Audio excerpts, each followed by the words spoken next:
మన ప్రభువైన యేసుక్రీస్తు నామమున అందరికీ ప్రైజ్ ద లార్డ్. నేడు హెబ్రోను క్యాలెండర్ వాగ్దానము కీర్తనల గ్రంథము 103వ అధ్యాయము 1వ వచనము. నా ప్రాణమా యెహోవాను సన్నిధించుము, నా అంతరంగమునున్న సమస్తమా ఆయన పరిశుద్ధ నామమును సన్నుతించుము. ఈ అధ్యాయము దావీదు గారు రచించినటువంటి అధ్యాయము. దావీదు గారు అంటున్నటువంటి మాటలు: నా ప్రాణమా యెహోవాను సన్నిధించుము, నా అంతరంగమునున్న సమస్తమా ఆయన పరిశుద్ధ నామమును సన్నిధించుము. ఆయన నామము పరిశుద్ధమైనటువంటిది. ఆయన నామము ఎంతో అతి పరిశుద్ధమైనటువంటిది. పరిశుద్ధత లేకుండా దేవుని చూడలేరు. హృదయ శుద్ధి గల వారు ధన్యులు, వారు దేవుని చూచెదరు. పరిశుద్ధత కలిగి ఉండటము ఎంతో అవసరం. ఆయన పరిశుద్ధ నామమును పూజించాలన్నా, ఆయన పరిశుద్ధ నామమును గణపరచాలి అన్నా, ఆయన పరిశుద్ధ నామమున ప్రార్థన చేయాలి అన్నా, ఆయన పరిశుద్ధ నామమున పరిచర్య చేయాలన్నా, ఆయన పరిశుద్ధ నామమున ఆరాధించాలన్నా పరిశుద్ధమైనటువంటి జీవితము ఎంతో అవసరము. పరిశుద్ధత కలిగి ఉండాలి. నేను పరిశుద్ధుడు గనుక మీరు కూడా పరిశుద్ధులై ఉండాలి. పరిశుద్ధమైనటువంటి నామమును మనము పరిశుద్ధ అలంకరములు ధరించుకొని దేవుణ్ణి ఆరాధించేవారముగా, దేవుణ్ణి మహిమపరిచేవారముగా ఉండాలి. నా ప్రాణమా యెహోవాను సన్నిధించుము. ఆయన పరిశుద్ధ నామమును ఎలా పడితే అలాగా మనము ఉచ్చరించకూడదు. పరిశుద్ధమైన నామములు, పరిశుద్ధమైనటువంటి జీవితము క్రైస్తవులుగా మనకు ఎంతో అవసరము. నేటి దినాలలో పరిశుద్ధతను కోల్పోతున్నటువంటి వారముగా ఉన్నాం. పరిశుద్ధమైనటువంటి జీవితము లేనటువంటి వారముగా ఉన్నాం. పరిశుద్ధమైనటువంటి తలంపులు కానీ, క్రియలు కానీ, పరిచర్య కానీ లేనటువంటి జీవితముతో జీవిస్తూ ఉన్నాం. ఏదో ఉచ్చరణ చేస్తూ ఉన్నాము తప్ప, మాట్లాడుతూ ఉన్నాము తప్ప, ఆయన పరిశుద్ధ నామమున మనము వాక్యాన్ని ఆధారం చేసుకోలేకపోతూ ఉన్నాం. ఏదో పెదవుల ద్వారాగా వస్తుంది, ఆయన పరిశుద్ధ నామమని పెదవుల ద్వారాగా వస్తుంది తప్ప హృదయ అంతరంగముల నుంచి రావడం లేదు ఏ ఒక్క క్రైస్తవుడు కాక. కాబట్టి మనము పరిశుద్ధమైనటువంటి నామమును సన్నిధించాలి అని అంటే, పరిశుద్ధ నామములో మనము ఎలాగ ఉండాలి అనేది దేవుడు కూడా చెబుతున్నటువంటి మాటలు. ఎలా పడితే అలాగ ఉచ్చరించకూడదు నా నామమును. నేను పరిశుద్ధుని గనుక మీరు కూడా పరిశుద్ధులై ఉండాలి. వాక్యముతో దినదినము మన జీవితమును సరి చేసుకున్నటువంటి వారముగా ఉండాలి. ఆయన రక్తముతో మన పాపములు దినదినము కడుగుకున్నటువంటి వారముగా ఉండాలి. అలాగని రోజు పాపము చేయాలా? చేయకూడదు. అలానే అపవిత్రంగా జీవించాలా? యేసు రక్తము అందుబాటులో ఉన్నదని, ఆయన వాక్యము అందుబాటులో ఉన్నదని, ఆయన క్షమించేయడానికి సిద్ధ మనసు కలిగినటువంటి దేవుడని రోజు పాపము చేసి ఒప్పుకోవాలా? అలా కాదు. ఆయన పరిశుద్ధ నామమును ఉచ్చరించాలి అన్నా, సన్నిధించాలన్నా పరిశుద్ధతను కాపాడుకుంటూ రావాలి. యేసేపు గారు వలె పరిశుద్ధతను కాపాడుకోవాలి. యేసేపు గారు పరిశుద్ధతను కాపాడుకోవటానికి దూరంగా పారిపోతూ వచ్చినాడు. అలాంటి జీవితం ఉండాలి. అపవిత్రతకు లోనైపోకూడదు. అపవిత్రమైనటువంటి జీవితానికి లోనైపోయేటువంటి జీవితం ఉండకూడదు. పరిశుద్ధత కోసము పరిగెత్తాలి. ఈ లోకము నుంచి దూరంగా వెళ్ళేటువంటి వారముగా ఉండాలి. ఈ లోకము ఎప్పుడు మనలను అపవిత్రపరచడానికే చూస్తూ ఉంటుంది. ఈ లోకంలో ఉన్నటువంటి శరీర కోరికలు, చూపులు, తలంపులు, క్రియలు, ఈ లోకానుసారంగా జీవించేటువంటి జీవితం అంతా మనుషుల్ని, క్రైస్తవుని అపవిత్రపరచడానికే చూస్తూ ఉంటుంది. కానీ యేసేపు గారి వలె మనము నా దేవునికి విరోధముగా నేను పాపము చేయజాలనని దూరంగా వెళ్ళేటువంటి వారముగా ఉండాలి. అప్పుడు మనము చేస్తున్నటువంటి ఆరాధనకు ఒక అర్థం ఉంటుంది. చేస్తున్నటువంటి ప్రార్థనకు ఒక అర్థం ఉంటుంది. చేస్తున్నటువంటి భక్తికి ఒక అర్థం ఉంటుంది. చేస్తున్నటువంటి వారముగా ఉంటాము, కడగబడేటువంటి వారముగా ఉంటామని ఇలాగ కాదు క్రైస్తవ జీవితము కొనసాగించుకోవాల్సినటువంటి విధానము. ఆయన ఆలోచన గుర్తెరుగుతూ రావాలి, ఆయన తలంపులను గుర్తెరుగుతూ రావాలి. ఆయన మనలాంటి శోధనల గుండా వెళుతూ వచ్చినాడు. మనలాంటి మానవ స్వరూపముతోనే 33 సంవత్సరాలు జీవిస్తూ వచ్చినాడు ప్రభువైన యేసుక్రీస్తు వారు. కాబట్టి మనుషుల వైపు కాదు కదా చూసేది, దేవుని వైపు చూస్తే సమస్తము సాధ్యము, సమస్తము సాధ్యమవుతుంది. దేవుని వైపు చూస్తే ప్రభువైన యేసుక్రీస్తు వారి వైపు చూడాలి.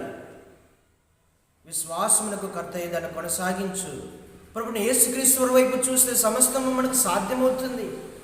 లోకం వైపు చూస్తే, మనుషుల వైపు చూస్తే పరిశుద్ధతను కాపాడుకోవటము మనకు సాధ్యం అవ్వదు. ఆయన పరిశుద్ధ నామమును సన్నిధించుము. హృదయ అంతరంగముల నుంచి రావాలి పరిశుద్ధత. ఈ హృదయము పవిత్రముగా ఉండాలి. నా కుమారుడా, నీ హృదయము నాకిమ్ము. నీ హృదయమనే పలక మీద నా వాక్యమును రాసుకో, దిద్దుకో, నేర్చుకో, ధరించుకో, కంఠాపదముగా నేర్చుకో అని సామెతల గ్రంథంలో అనేకమైనటువంటి వాక్యాలను మనం చూస్తూ ఉంటాం. ఈ హృదయాన్ని ఎప్పటికప్పుడు మనము శుభ్రము చేసుకుంటూ ఉండాలి. దురాలోచనలు, కామకత్వము, వ్యభిచారాలు, పగలు, ఈర్ష్యలు, కక్షలు, విమతములు, అల్లరితో కూడినటువంటి ఆటపాటలు, ఈ హృదయము బహుభయంకరమైనటువంటి వ్యాధి కలిగినటువంటిది. ఏది వ్యాధంట?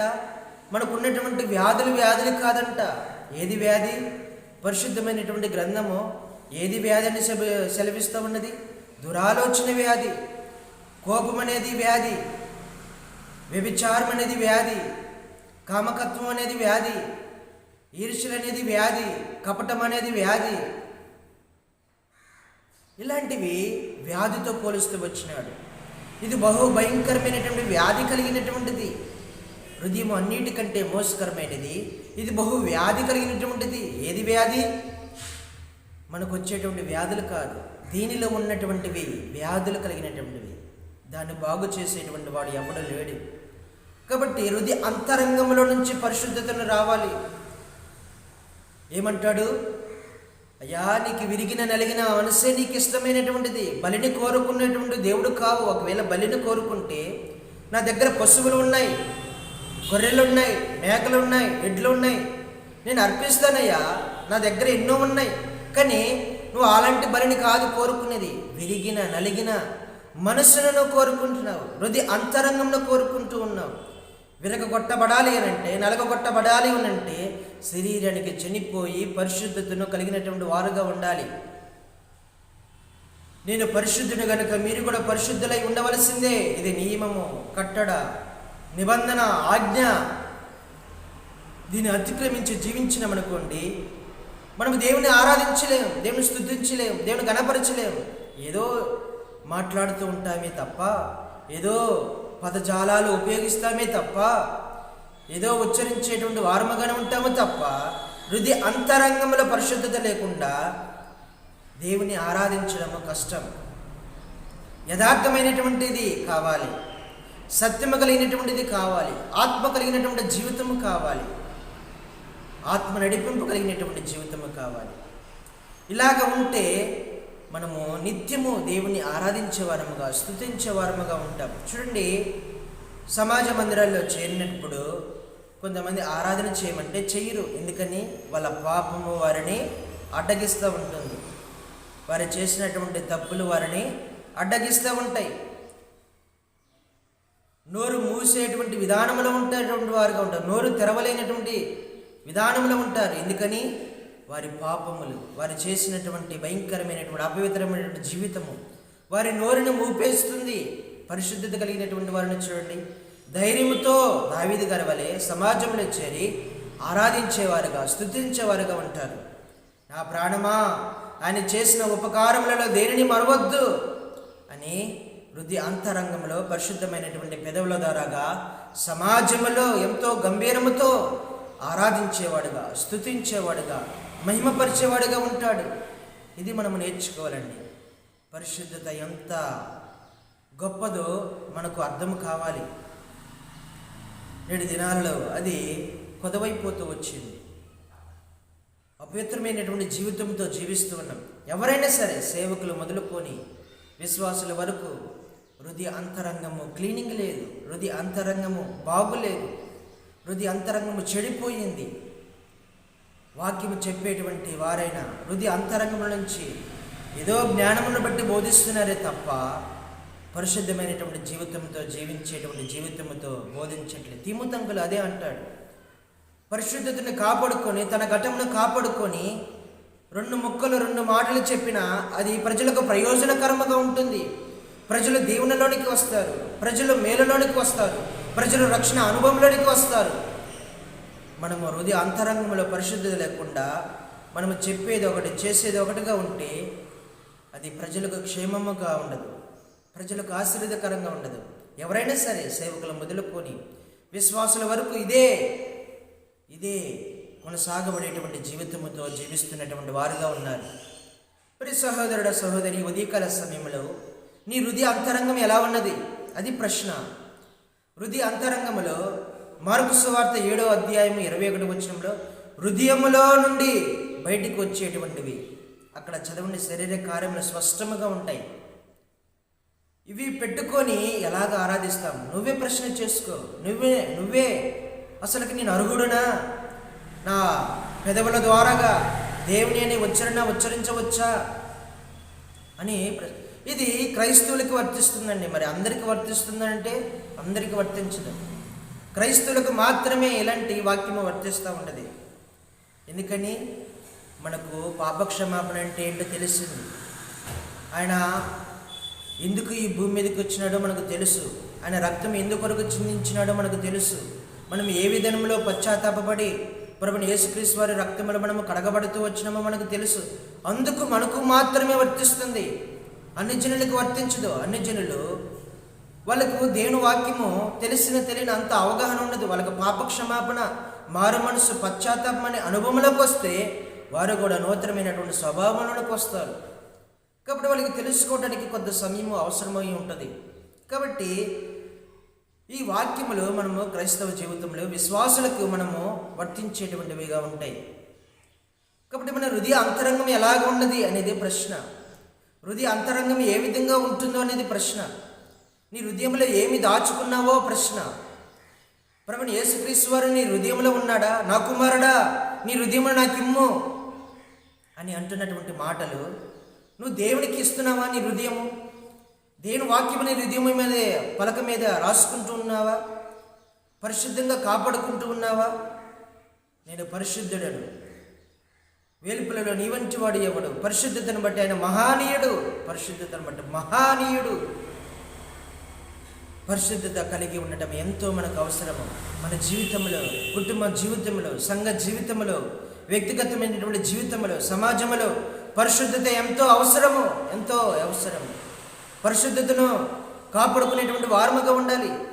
యోసేపు గారి మాదిరిగా ఈ లోకము కలిసిపోయి అపవిత్రంగా జీవించడానికి వీలు లేదు. లోకములో ఉన్నటువంటిది నటన, పాపము, పాపపు నేత్రాలు, పాపపు తలంపులు. ఇవి దుష్టు నుంచి పుట్టినటువంటివి, దేవుని నుంచి పుట్టినటువంటివి కావు. మనం దేవుని యందు పుట్టినటువంటి వారము కాబట్టి దేవుని కుమారులుగానే ఉండాలి. దుష్టుని కుమారులుగా ఉండకూడదు, నరకానికి పాత్రలుగా ఉండకూడదు. పరిశుద్ధంగా ఉండటానికి ప్రయత్నం చేయాలి. ప్రయత్నం చేయటం కాదు, సాధకము చేయాలి ఉండటానికి. అది ఎవరైనా సరే, నేనైనా సరే, వాక్యం విన్న ప్రతి ఒక్కరైనా సరే, ఎవరైనా సరే పరిశుద్ధతను కాపాడుకోవడానికి ఇష్టపడుతూ రావాలి. మన మాట పరిశుద్ధముగా ఉండాలి, మన చూపులు పరిశుద్ధముగా ఉండాలి, మనం వినేటువంటి మాటలు పరిశుద్ధముగా ఉండాలి, మన క్రియలు పరిశుద్ధముగా ఉండాలి. టోటల్గా మన యొక్క జీవితము పరిశుద్ధమైనటువంటి అర్పణగా ఆయనకు అర్పించుకునేటువంటి వారముగా ఉండాలి. అప్పుడు దావీదు గారి మాదిరిగా మనము ఆరాధించగలుగుతాము. ఆయన పరిశుద్ధ నామమును సన్నిధించుము. ఎలా సన్నిధిస్తామండి? ఎలాగ పూజిస్తాం? పరిశుద్ధముగా ఉండి పూజించాలి, వాక్యానుసారంగా ఉండి పూజించాలి, ఆత్మానుసారముగా ఉండి పూజించాలి, దేవుని సన్నిధితో సంబంధము పెట్టుకొని పూజించాలి. ఇవేమీ లేకుండా పరిశుద్ధ నామమును సన్నిధించు అని నోటి ద్వారా గంటే సరిపోతుందా? అక్షర జ్ఞానం సరిపోతుందా? సరిపోదు. ఆత్మీయమైనటువంటి లోతు కావాలి, ఆత్మ సంబంధమైనటువంటి జీవితము కావాలి. అప్పుడు నా ప్రాణమా యెహోవాను సన్నిధించుము. ఇంకో ఆయన ఉంటాడు కూడా. ఆయన ఏమంటాడు? నా ప్రాణమా తినము, తాగుము, సుఖించుము, జల్సా చెయ్యి అన్నటువంటి ధనవంతుడు కూడా ఉన్నాడు. తన ప్రాణముతో తను కూడా అనుకున్నటువంటి వాడుగా ఉంటూ ఉన్నాడు. చూడండి, దావీదు గారు నా ప్రాణమా యెహోవాను సన్నిధించుము అని అంటున్నాడు. అక్కడ ధనవంతుడు నా ప్రాణమా తినుము, త్రాగుము, సుఖించుము, అనుభవించుము అని అంటున్నాడు. ఇది ఎలాగ సాధ్యమవుతుంది? దావీదు గారు, అయ్యా ఈ లోకములో నాది ఏది అక్కర్లేదు, నాకేది అక్కర్లేదు, మీరుంటే నాకు చాలు అని అన్నటువంటి జీవితం అంకితము చేసుకుంటే ఈ మాటలు వస్తాయి. యెహోవా నామమును సన్నిధించుము, నా ప్రాణమా అని అంటున్నాడు. తన ప్రాణము ఇలాగ లోకము నుంచి వేరుగా జీవించడం వలన ఇలాంటి జీవితం వస్తుంది. ధనవంతుని మాదిరిగా జీవిస్తూ ఉంటే ఒకవేళ పెదవుల ద్వారాగా ఉన్న హృదయ అంతరంగము అదే చూపిస్తూ ఉంటుంది. నా ప్రాణమా తినుము, తాగుము, సుఖించుము అన్నటువంటి ప్రాణముతో లోన గలిబిలి చెందేటువంటి ప్రాణముగా ఉంటుంది. క్రైస్తవ జీవితము ఎలాగ ఉండాలో, పరిశుద్ధత కలిగి జీవించాలో దేవుడు సెలవిస్తున్నటువంటి మాటలు. కాబట్టి దావీదు గారి మాదిరిగా పరిశుద్ధతను కాపాడుకొని మనము భయముతో, భక్తితో మనము ఉచ్చారణ చేసేటువంటి వారముగా ఉండాలని దేవుడు మనతో మాట్లాడుతూ ఉన్నాడు. ఇలాగ దేవుడు మనందరిని సిద్ధపరిచి ఆ మాదిరిగా నడిపించునుగాక. ప్రార్థన చేసుకుందాం. పరిశుద్ధుడా, ప్రేమగల తండ్రి, మీ పరిశుద్ధ నామాన్ని బట్టి వందనాలు, స్తోత్రాలయ్యా. ఈ ఉదయకాల సమయంలో మాతో మాట్లాడిన ప్రతి లేఖన భాగాన్ని బట్టి వందనాలు. దావీదు గారు నా ప్రాణమా యెహోవాను సన్నిధించుము, నా అంతరంగములో ఉన్న సమస్తమా ఆయన పరిశుద్ధ నామమును సన్నిధించుము. ఎలాగ అనగలుగుతూ వచ్చినాడండి ప్రభువా? పరిశుద్ధతను బట్టి అనగలుగుతూ వచ్చినాడు తండ్రి. వాక్యం ఉన్నటువంటి మేము పరిశుద్ధమైనటువంటి జీవితముతో, పరిశుద్ధమైనటువంటి అలంకరణ ధరించుకొని జీవించడానికి మేము కూడా అక్షర జ్ఞానము కాకుండా ఆత్మీయమైనటువంటి జ్ఞానముతో ఉచ్చరించడానికి ప్రభువా మా మనోనేత్రాలు తెరుస్తున్నామని ప్రార్థన చేస్తూ, వాక్యం ఉన్నటువంటి ప్రతి ఒక్క కుటుంబంలో ఇలాగా వాక్యానుసారంగా జీవించడానికి కృప దయచేయమని, వారి అక్రతలు, సమస్యలు, ఇబ్బందులన్నింటినీ తొలగించమని ప్రభువా మీ యొక్క వాక్యములు వర్ధిల్లేటువంటి బిడ్డలుగా రాకడ నిమిత్తం సిద్ధపడగలిగినటువంటి వారుగా నన్ను మా అందరినీ ప్రభువా సిద్ధపరుస్తున్నామని ప్రార్థన చేస్తూ ఈ నా ప్రార్థన ప్రభువైన యేసుక్రీస్తు వారి పరిశుద్ధ నామములో ప్రార్థించి అడిగి వేడుకుంటున్నాం తండ్రి. ఆమేన్. అందరికీ ప్రైజ్ ది లార్డ్.